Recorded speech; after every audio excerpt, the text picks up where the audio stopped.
الصلاة والسلام عليك يا سيدي يا رسول الله. الصلاة والسلام عليك يا سيدي يا حبيب الله. الصلاة والسلام عليك يا سيدي يا رحمة للعالمين.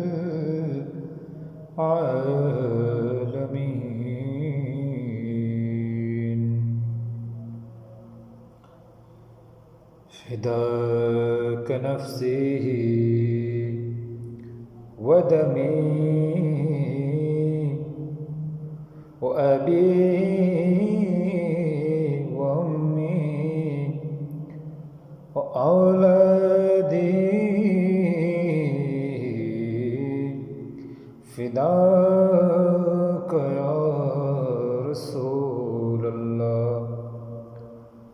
الصلاة والسلام عليك يا سيدي يا شفيع المذنبين. السلام عليكم ورحمة الله وبركاته. প্রিয় আশিকানে মুস্তাফা সাল্লাল্লাহু আলাইহি ওয়াসাল্লাম,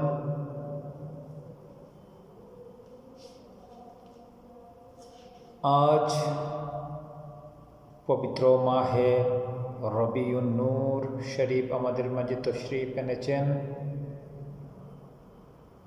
আপনারা যারা সবাই আশিকে মুস্তাফা সাল্লাল্লাহু আলাইহি ওয়াসাল্লাম, সবার অন্তরে খুশির জোয়ার বয়ে যাচ্ছে।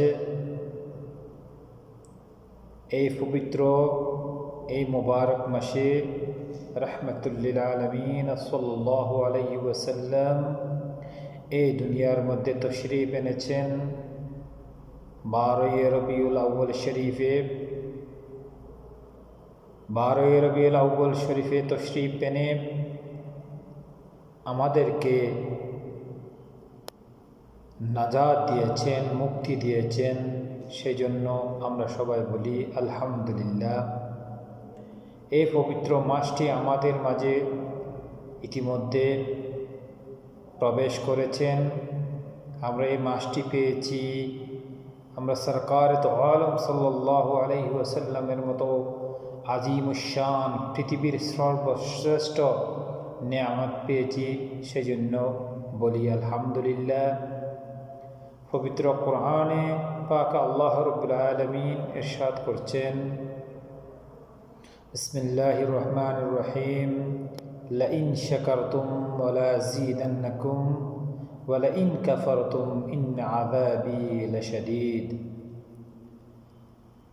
রব্বুল ইজ্জত ইরশাদ করছেন, তোমরা যদি আমি যা দিয়েছি, যে নিয়ামতগুলো তোমাদেরকে দিয়েছি, দান করেছি, সেই নিয়ামতের যদি তোমরা কৃতজ্ঞতা প্রকাশ করো, শুকরিয়া আদায় করো, তাহলে ওই নিয়ামত তোমাদেরকে আরও দ্বিগুণ করে বাড়িয়ে দেওয়া হবে।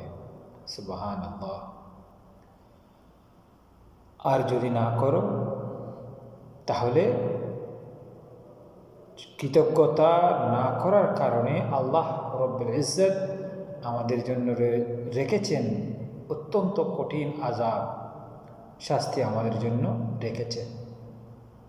তো এটাই আসলে স্বাভাবিকতা। আমাদের যে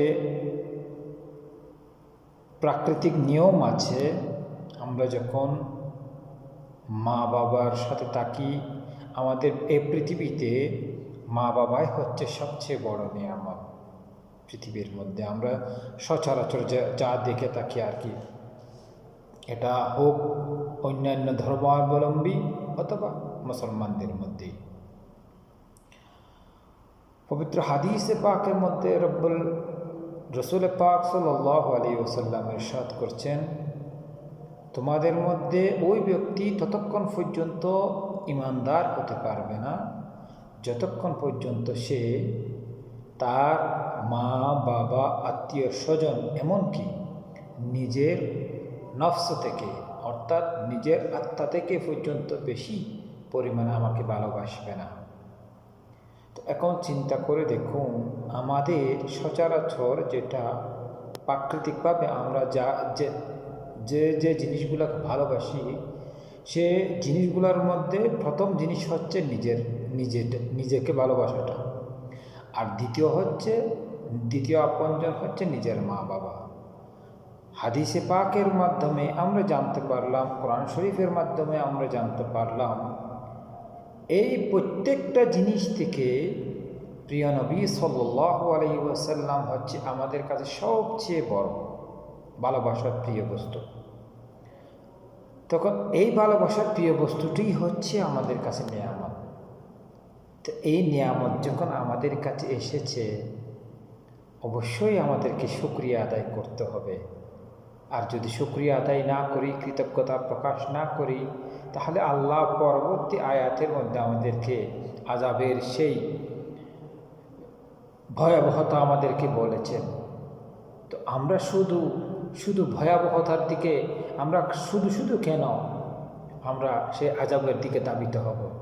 আল্লাহর কৃতজ্ঞতা প্রকাশ করি। চলুন, মাহে রবিউন নূর এসেছে আমাদের মাঝে, আমরা প্রিয় নবী সাল্লাল্লাহু আলাইহি ওয়াসাল্লামের শানে প্রতি মুহূর্তে দরুদ শরীফ পড়ি, সালাতু সালাম পড়ি, জিকির করি, মানুষকে সদকা করি, রোজা রাখি, বিভিন্ন ভালো কাজ আমরা করি। এই সময়ে, এই তারিখে এবং এই মাসের মধ্যে বেশি করে আমরা যদি এটা করতে থাকি, ইনশাআল্লাহ আল্লাহ আমাদেরকে এটার উসিলায় অবশ্যই নাজাত দান করবেন। ওয়া আখিরু দাওয়ানা আলহামদুলিল্লাহি রাব্বিল আলামিন। সবাইকে মাহে রবিউন নূরের মোবারকবাদ জানিয়ে বিদায় নিচ্ছি। আসসালামু আলাইকুম ওয়া রাহমাতুল্লাহি ওয়া বারাকাতুহু।